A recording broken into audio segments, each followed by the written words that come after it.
balaan nga kasulatan gituga sa katawhan aron mahibalo sa sugo sa Ginoo sa dihang hapit nga siya mukayab sa langit ang tanang tinun-an niya gisugo niya panglakaw kamo isang yaw ang pulong ko karun ato asya dito sa kalangitan nagandam og puloy anan sa tanan nga balaan ug mubalik si Jesus dinhi sa kalibutan kuhaon og linon ang nagtuman.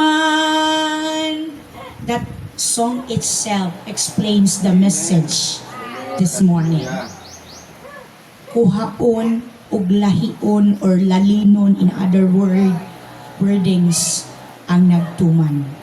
Kining atong gibuhat dili masayang kay kining tanan para sa kahimayaan sa Ginoo ug usa ni sa sikreto nga makaadto ta ngadto sa iyang trono. Palakpakan nato ang atong buhi nga Dios. Salayon ang Dios. Very nice.